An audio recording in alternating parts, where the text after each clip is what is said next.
राजीवनेत्रं रघुवंशनाथं कारुण्यरूपं करुणाकरं तं श्रीरामचन्द्रं शरणं प्रपद्ये।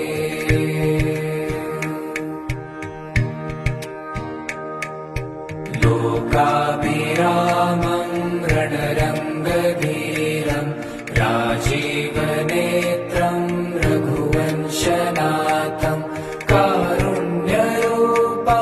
करुणाकरं तं श्रीरामचन्द्रं शरणं प्रपद्ये।